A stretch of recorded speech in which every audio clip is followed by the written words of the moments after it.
Hello, Mohammed sir. Hi. Hi, how are you, madam? I'm good. How are you? I'm good. I'm good. I would Doing like really to good. introduce you to the viewers of this chat session. Sure. Today we have with us Muhammad Haniff Muhammad Tahir sir from the Faculty of Languages and Communication, Sultan Idris Education University, Perak, Malaysia.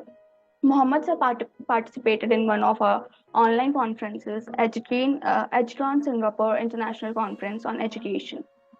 He presented on the topic the use of Malaysian model of pictorial vocabulary for the virtual learning among lower secondary ASL students in Malaysia. Yes, that's Yes. true. So, can we continue with the questions? Yes, of course. Okay, okay. So you have presented this topic at our conference. So, can you please explain about your research in a nutshell? All right. In a nutshell, or in a summary, basically my research is about model development, and I have actually developed a model based on pictorial vocabulary, where through this model, a student will be using text, picture, and sound to learn vocabulary, so that hopefully it will help them to improve their vocabulary knowledge. And this research is basically involved 150 participants from all over Malaysia, where it is also funded by the Ministry of Higher Education of Malaysia.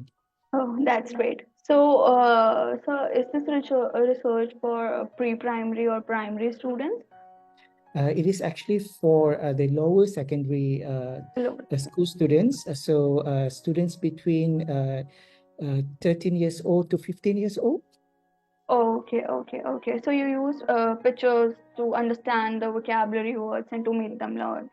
Yes, that's true, madam. Okay, okay, that's great, that's great. All right.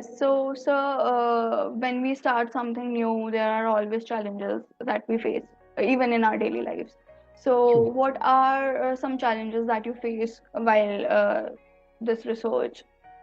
Okay. Uh, In the beginning of the research, mm, since this research is funded by the Ministry of Higher Education, so I was allowed to hire a graduate research assistant to actually help me conduct the study. So my graduate research assistant is basically young and fresh graduates, bachelor degree graduates. So she does not have any experience in conducting or actually doing research. Therefore, the first task that I have to do is actually to train her in order to familiarize her with the research work. So it has been quite challenging because she started from zero. okay, And now she is, I believe, a hero. Okay. So that's yeah, great, that's uh, great. excellent, right?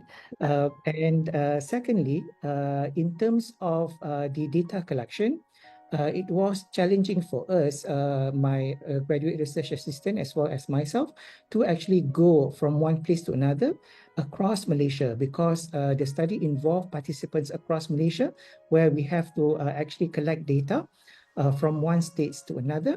So it costs a lot, as well as not all participants are willing to actually be involved in this study. However, after we come out with solution and also explain to them what the study is all about, they eventually actually allow us to collect data from them. I So. I mm. understand. I understand. So, with challenges, there comes a motivation always to go ahead. So, what was your motivation research during this research journey? Okay, in terms of the motivation for me to actually conduct this research, or research in general, uh, I just would like to let everybody know that I am very passionate when it comes to research. My passion is basically research. I have actually come to that sense after being working for about 12 years. So besides teaching, so yes, research has been a big role in my life. So the true motivation in terms of conducting research is my passion towards research, and the work behind research itself. So yeah, That's why I'm always motivated and very interested when it comes to, conducting research. Amazing, amazing. Sir, as you said that research is something you are passionate about. It's your passion. So, Yes. is there any piece of advice you would like to give to the young researchers who have just started in this research world? Yeah, definitely, definitely. To the young researchers around the world who are listening to this talk or chat, I would highly advise all of you to actually look into the research area that you are really passionate or interested in. When you finish your studies, your postgraduate studies, I believe that you definitely have an idea of what to actually do in terms of research. However, in terms of the research area, what can you actually go into or dive into, especially the detail of the area of study that you are looking at. So it is very important for you to look into the area of knowledge or study that you are really passionate about, and also that you are really interested about, and of course get help or support ask to the experts who are actually in that within that area of study or research, so that you're not going to be lost, or you're not going to be demotivated in the middle of your research work or your study. Thank you so much, sir, for the advice and for the lovely chat. You attended our conference, so is there any Yes. positive feedback about the conference and what was your experience? Definitely, definitely, madam. Based on my experience attending and also presenting during the conference, I have actually, I would say I'm very lucky to actually met with researchers around the world. And the conference itself has been a platform for all researchers around the world to gather and to share our experiences and our research work in our own area of expertise, especially related to education.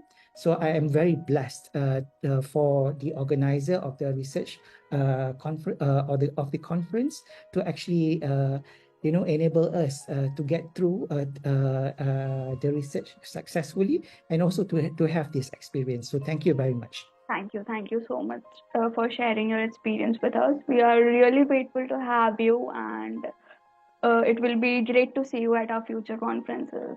Definitely, definitely, Yeah, madam. thank you so much, sir. Have a nice day Okay. ahead. All right. Thank you.